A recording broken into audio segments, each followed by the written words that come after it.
All right, so get this, Oh, for this deep dive you guys sent in, like this crazy mix of dystopian fiction and real-world history bits.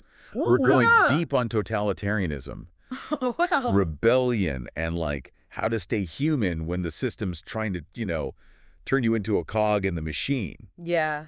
Think 1984, but with a modern twist. Yeah, it's like, it's a really powerful combo. You know, the sources that you sent right. in George Orwell's 1984 and excerpts from Alexander Merow's Prey World series. Oh, yeah. Both of them are like really unsettling. They reflect anxieties about surveillance, censorship, the fragility of freedom, but in very different settings. Exactly, and that's kind of what we're going to unpack today, right? Yeah. It's like, how do these fictional worlds, one a classic, one more contemporary, echo those anxieties that we feel like right now, today? Absolutely. Yeah. Orwell's 1984, it's a masterclass in building a society that's ruled by fear. And propaganda, right? Yeah. Like the Ministry of Truth. Right. And I mean, the name itself. It's ironic. It's totally ironic. It's the opposite of truth. Yeah. It distorts facts. It rewrites history. Oh, yeah. And telescreens are everywhere, monitoring every citizen's move, even their thoughts. I mean, that's creepy. It's really disturbing, yeah. Like every aspect of your life is watched. Right. Every word you say could be used against you. Exactly. It's like, how would that affect you? Yeah. Your thoughts, your relationships, just like who you are as a person. It's designed to erode your individuality. Oh, yeah. And enforce conformity, right? You're Yeah. supposed to be just like everybody else. Yeah. Yet we see Winston, the main character, he still yearns for truth and freedom. Yeah, he does. He's clinging to like little pieces of the past, like that glass paperweight he finds. Right, That old antique. The old songs. Yeah, the old song. The antique shop. Those aren't just like random objects, are they? No, no, no. They represent something more. They do. They represent his desire for a world that's beautiful, that has history, that has like real human connection. Yeah, the things that the party has totally erased or distorted. Like they're not allowed to have it. Exactly. And so he finds it in these little things. Yeah, and speaking of the antique shop. Oh yeah, Mr. Charrington's shop. Yeah, it's like a breath of fresh air for him, right? It is. It's like this space where he can finally be himself. But then bam, it turns out to be a trap. Oh man. Run by the thought police. It's the worst. Awful twist, right? It just shatters the illusion of safety. Right. The shop becomes a symbol of the party's reach. Yeah. It highlights how dangerous it is to seek solace in illusions. Right, It reminds us that nowhere is truly safe Oh, totally. in a totalitarian regime, not even like private spaces. It's like they're always watching. Yeah. Always listening. Big sire. That betrayal is devastating for Winston. Yeah. Oh, yeah. But, Merow takes this whole surveillance and control thing even further in Prey World. Right. Oh, absolutely. With tech like Oh, yeah. implanted scan chips. Yeah. Hollow cells that use psychological torture. It's terrifying. It's really believable. It's very believable. How he describes it, Uh-huh. it creates this dystopia where there's no privacy. Right. You have none. The scan chips are always watching what you're doing, what you're saying. Every word. Every thought. Every thought. It's all being monitored. And then the hollow cells are like oh my gosh. custom designed psychological hell. Yeah, they're designed to exploit Yeah. your worst fears. It's messed up. It really is. It makes you wonder, like in a world like that, yeah. how do you even fight back? How do you resist? How do you resist? And both 1984 and Prey World Yeah. show us all these different ways that people rebel from organized movements like the Red Moon Yeah. Yeah. in Prey Let World me pray world. Yeah. to like smaller acts of defiance. Yeah. More individual acts. Yeah.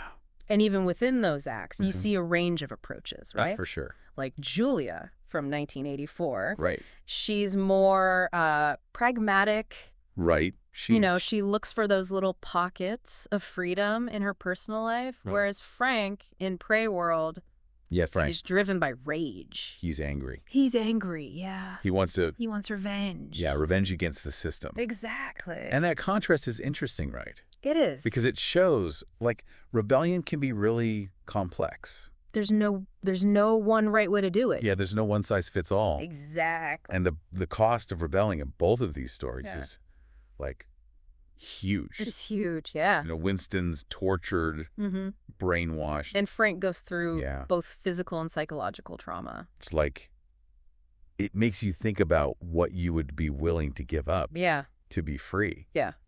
What would you sacrifice? Yeah. What would you sacrifice for freedom? And are there lines you wouldn't cross? Yeah, the lines you just won't cross, even to survive. And then to stay alive. Yeah. Exactly. And, one thing that really struck me about 1984 is the proles.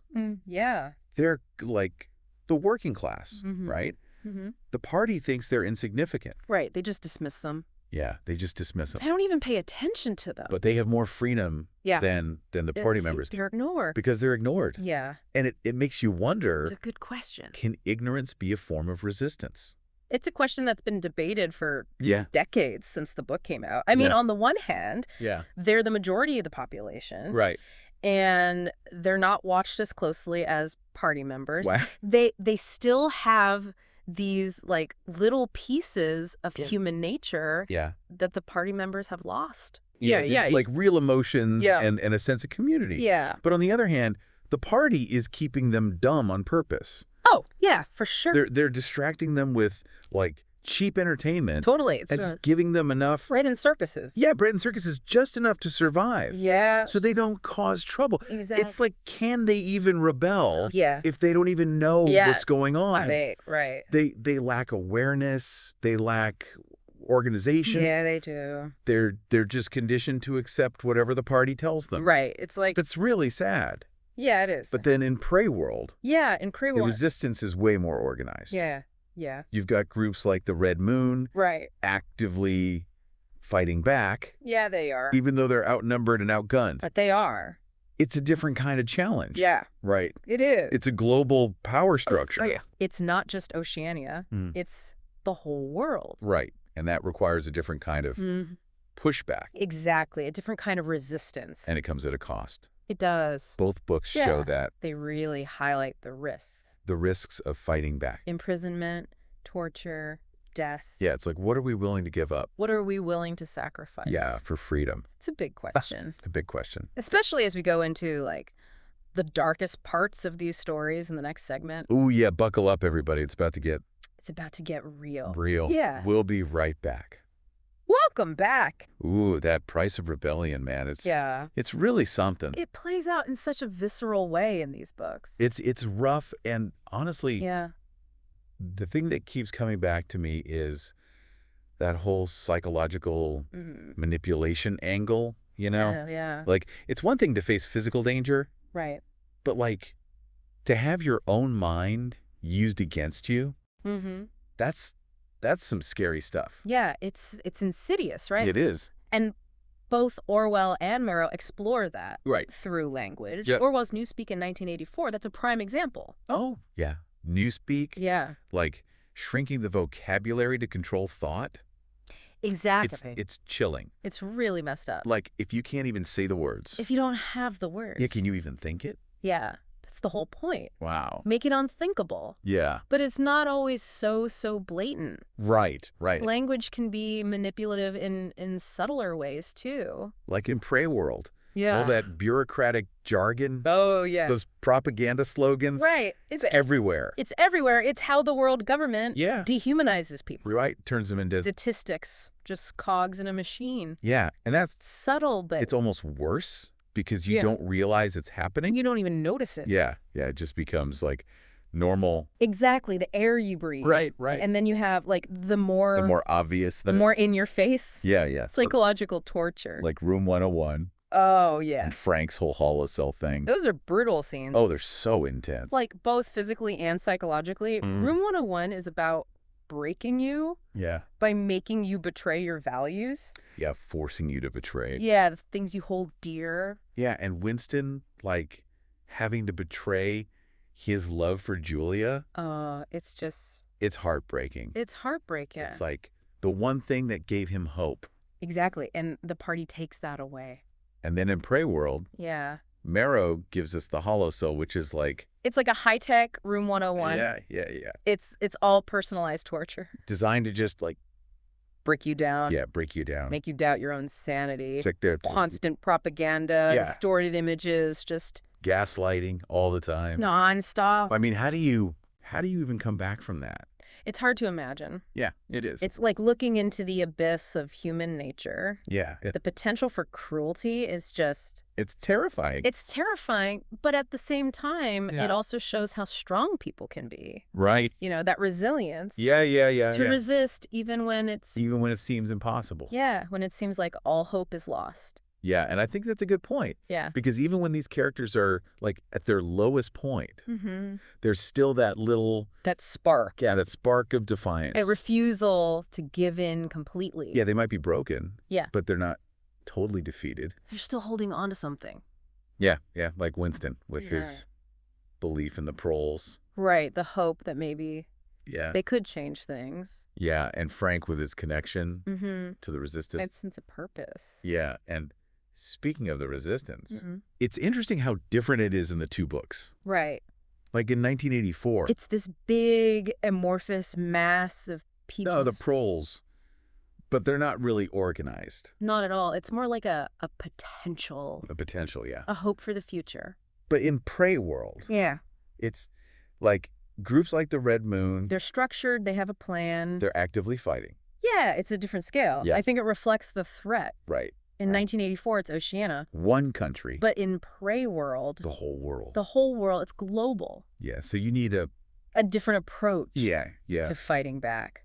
But in both cases, the odds are stacked against them. Oh, absolutely. They're outnumbered, outgunned. They're constantly being watched. Yeah, it's like, can they really... That makes you wonder if real change is even... If it's possible. Yeah, possible against all that power. It's a question that's at the heart. It is. Both these stories. Yeah. And I think the answer lies in understanding that resistance has many forms. Okay, I like that. It's not always about, like, winning a battle. Right. Sometimes it's about the small acts of defiance. Right. Refusing to be silenced. Yeah. Holding on to your values. Yeah. Connecting with people who believe the same things you do. It's about, like, staying human. Exactly. Even when everything is trying to dehumanize you. Yeah. That's powerful. It is. And I think that's the most important message these books have to offer. And it's something to think about as we go into the last part. The final part of our deep dive. We'll be right back to wrap things up. Yeah. And leave you with some final thoughts. Yeah, some final thoughts. Man, we've gone deep on some heavy stuff today. Yeah, no kidding. But like, even with all this dystopian doom and gloom, there's this one question that keeps popping up for me. Okay, what's that? Like, what does it even mean to stay human in these systems that are designed to, like, strip away your humanity? Yeah, it's the core struggle for these characters in both books. For sure. You know, they're constantly under pressure to conform, to betray their values, to basically become... like robots. Yeah, just cogs in the machine, and we see the different ways they fight back. We do. Like, Winston, in 1984, he finds solace in his relationship with Julia. Right. It's like this little... yeah, this tiny little... pocket of rebellion. Yeah, where they can experience love, beauty, genuine connection. Things the party wants to destroy. Yeah, they want to control it. They want to stamp it out. Yeah. It's like their relationship is a direct challenge to that control. It is. It's saying, like, we're still human. Yeah, we're still human. Even though you're trying to deny us that. Yeah, and even though it, it ends tragically. Yeah. It still carries this powerful message. It does. About connection, about love and beauty. As resistance. As resistance, yeah. Oh. It's a stark contrast to the party's idea of love. Oh, right. Which is just about, like... making babies? Making babies for the party. Yeah. Winston and Julia, it's deeper than that. It's real. Yeah. It's something the party can't touch. They don't understand it. Right. And Frank's journey in Prey World is a bit different, right? Yeah. He's fueled by... Rage, yeah. Revenge. But, like, even when he's at his darkest, there's still something there. Yeah, there's a spark of humanity. That keeps him from becoming a monster. Yeah, the monster the world government wants him to be. Yeah, exactly. Like, think about his connection with the other rebels. Yeah. Like, even that. The drunk guy? Yeah, the drunk guy in the Paris metro tunnels. He could have just left him. He could have. But he helps him. He does. He risks his own life to save others. He does. And it shows that, like, even in that brutal system, people can still choose compassion. Empathy. It's powerful. Yeah. It shows how strong that human connection can be. Yeah. And it keeps him grounded. Yeah. Reminds him why he's fighting. Right. It's not just about him. Exactly. It's about something bigger. It's about humanity. So both of these authors are saying, like, to resist dehumanization, you have to hold on to your values, maintain those connections. Believe in those things. Yeah. Love, beauty, truth. Even when the world's telling you they don't matter. When it's trying to crush them out of you. That's a powerful message, and it's so relevant. It is, because today, we're bombarded with algorithms, messages that try to divide us. Make us afraid of each other. Yeah, make us doubt ourselves. It's easy to feel lost. Right, dehumanized. Yeah, like you don't matter. Flatter. But these stories, they remind us we have a choice. We do. We can give in. To the fear, to the hate. Yeah, or we can resist. Connect with each other. Build something better. Yeah, create a world where everyone feels valued. Respected. And that's what makes us human. That's what it's all about. And that's what Orwell and Merow... They leave us with that. They do. That challenge to think critically. About the world. About our role in it. And so, as we wrap up this deep dive... into 1984 and Prey World... I want to leave you with one final question. Okay. What does it mean to you to stay human? In a world... in a world that's trying to dehumanize you. What are those values that you hold dear? What are those connections? That give your life meaning? And what can you do? Yeah, what actions can you take? Big or small? No matter how small. To defend those values. Yeah. To build a better world. Because the fight for freedom. Yeah. For justice. For humanity. To fight. It's a fight we all have to fight. We all have to fight. Together. Thanks for joining us on this deep dive. We hope it gave you some things to think about. Definitely check out the show notes. For links to the books. Until next time. Keep questioning. Keep connecting. And keep fighting the good fight.